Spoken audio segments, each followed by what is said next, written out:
네, 안녕하세요. 박성준 변호사입니다.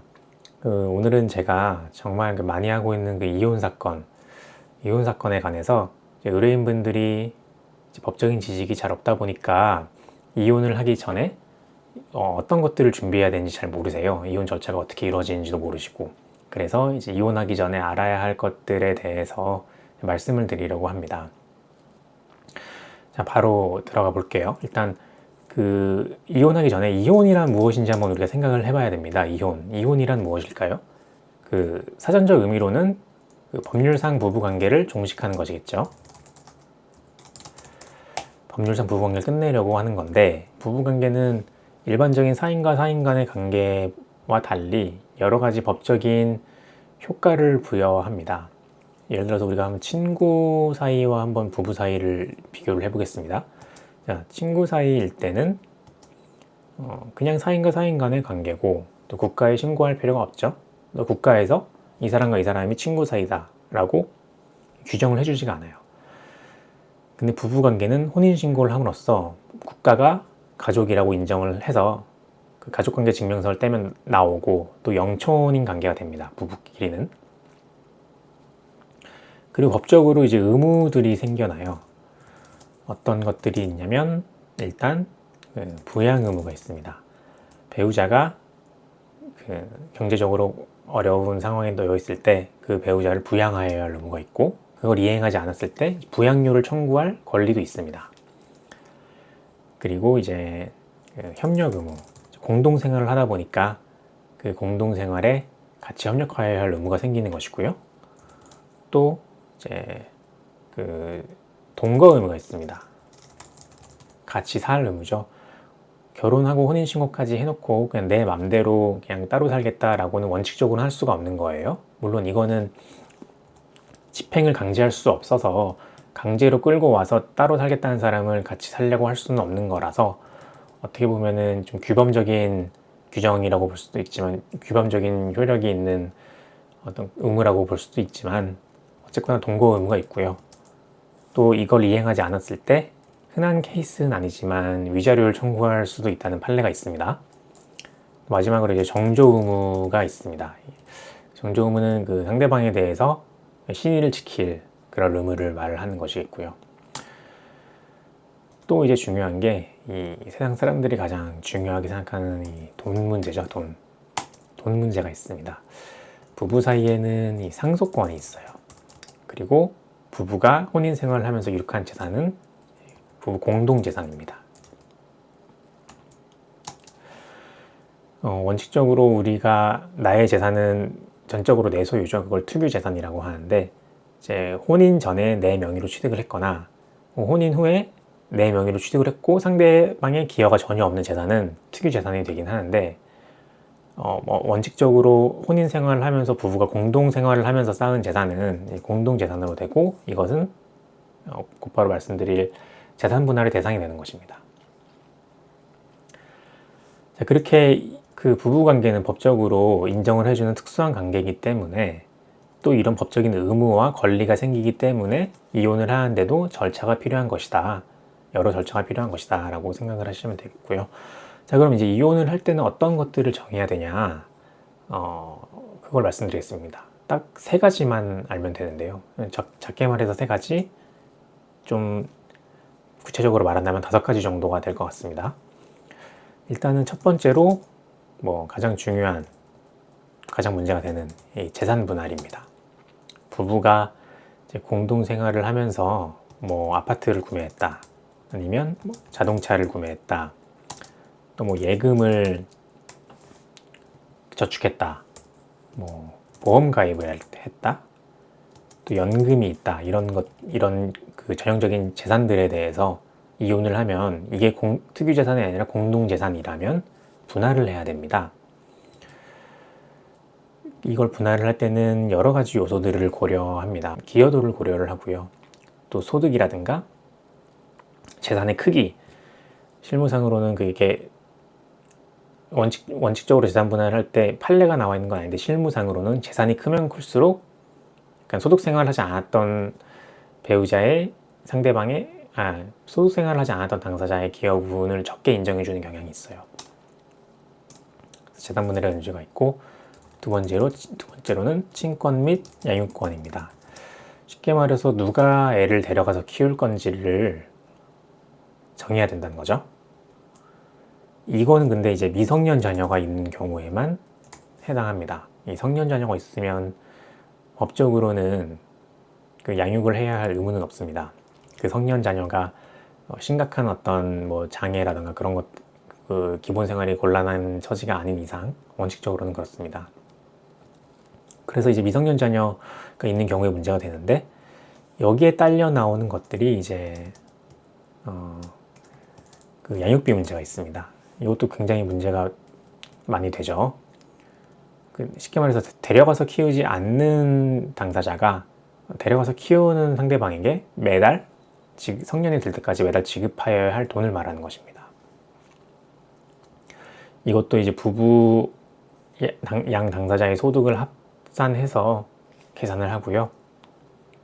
부채 상황 같은 것도 간접적으로 고려를 합니다. 어느 정도 고려를 합니다.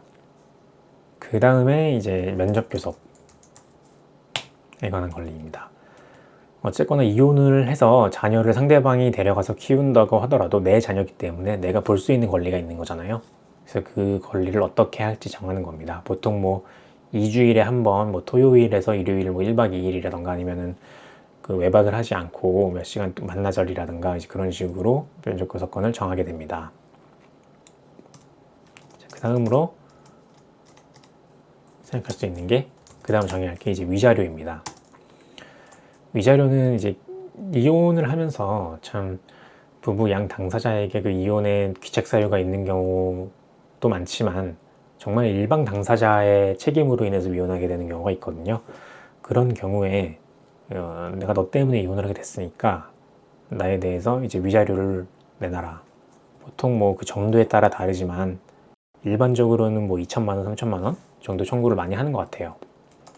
근데 이 위자료는 이 재산분할 협의를 할 때 그냥 거기에 포함시켜서 생략을 하는 경우도 있습니다. 조정이라든가 협의 이혼을 할 때 그렇게 되는 경우가 많고요. 자, 그럼 이혼할 때 정해야 될 것들은 이렇게 3개. 재산분할, 친권양육권, 위자료. 근데 이제 친권양육권에서 양육비와 면접교섭까지 구체적으로 따지면 이제 5개 정도를 정하시는 것이다. 이렇게 생각하시면 됩니다. 이혼이라는 건 이것들을 정하는 거예요. 자, 그럼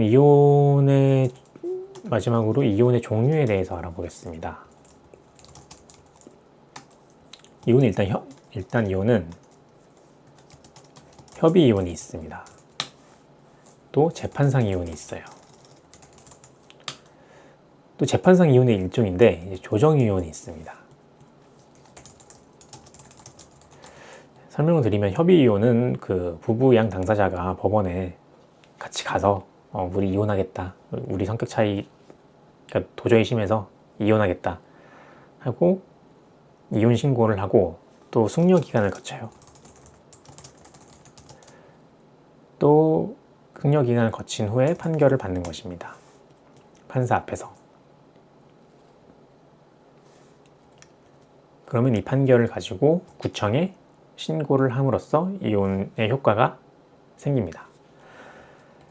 이거는 이제 변호사가 개입할 여지가 별로 없어요. 양 당사자가 같이 직접 출석을 해야 되고, 모든 절차에 직접 같이 가야 되고, 이런 부분이 있기 때문에 대리 출석도 되지 않고, 그래서 어느 정도 원만하게 이 사항들에 대해서 협의가 이루어졌거나 사이가 그래도 괜찮은 경우 협의 이혼을 많이 하고요. 숙려 기간은 보통 한 달인데 그 기간에 따라서 3개월 정도까지 되는 경우도 있습니다. 그 다음에 재판상 이혼은 아까 말씀드린 이 5가지에 관한 사항 중에 일부라도 도저히 이게 맞지가 않는 거예요. 또 여기 말씀을 안 드렸는데, 근본적으로는 이제 이혼 의사가 있겠죠. 이혼을 할지 말지. 나는 정말 이혼을 하고 싶지만 상대방을 이혼을 원하지 않는다. 혹은 그 반대일 수도 있고요. 그래서 이것도 같이 정해야 될 부분이 되겠죠. 근데 이 재판상 이혼을 할 때는 이 5가지, 6가지 중에서 하나라도 도저히 타협이 불가능할 때 재판을 청구를 하는 거예요. 판사님 판결 좀 해주세요. 상대방이랑 나랑 의사가 도저히 좁혀지지가 않으니까 판결을 해주세요 함으로써 판결을 받는 겁니다. 이 장점은 직접 출석을 하지 않아도 돼요. 변호사가 소송대리인으로서 출석을 하고 재판을 진행할 수 있고, 다만 단점은 이게 오래 걸립니다. 기간이 오래 걸려요. 최소 한 1년 정도는 생각을 하셔야 되는 것 같아요. 보면은 빨리 끝나면 10개월, 그렇게 되는 거고, 또 조정이혼이라는 게 있는데요. 이 조정이혼은 이제 재판상 이혼을 하다가 이제 판사가 재판상 이혼을 하다가 판사가 너네 한번 이 조정을 해보는 건 어때? 너네 한번 협의를 해보는 건 어때? 하고 제안을 하는 겁니다. 그러면 이 협의 이혼이랑 차이가 뭐가 있느냐? 일단은 직접 참석하지 않아도 돼요. 당사자가 변호사가 대신 참석할 수 있습니다. 그래서 그 부분이 좀 장점이라고 할 수 있고, 또 집행력이 생겨요. 바로 집행 권한이 돼요. 이 조정 결정 자체가. 그런 장점이 있고, 또 이제 조정 이혼은 법원에서도 좋아해요. 왜냐면 깔끔하게 마무리가 된다는 부분도 있고, 또 판결문을 쓰지 않아도 됩니다. 판결이 아니기 때문에 일종의 협의이기 때문에, 재판에서 하는 협의이기 때문에 쓰지 않아도 되는, 판결문을 쓰지 않아도 되는 장점이 있어서 판사들이 아주 좋아합니다. 네, 오늘은 이혼에 대한 기초사항을 알아봤습니다. 이혼은 뭐 이렇게 우리가 정말 인생이 뜻대로 되지 않고 부부관계를 잘 유지해 보려고 했지만 이런저런 예상치 못한 사유로 인해서 이렇게 이혼을 결정하게 되는 분들이 많은데요. 이혼이란 이런 것이고, 또 이혼을 할 때는 이런 사항들을 정해야 한다는 것을 말씀드렸습니다. 또 이혼의 종류에 대해서 말씀을 드렸고요. 네, 그러면 또 다음 시간에 또 좋은 컨텐츠로 찾아뵙도록 하겠습니다. 감사합니다.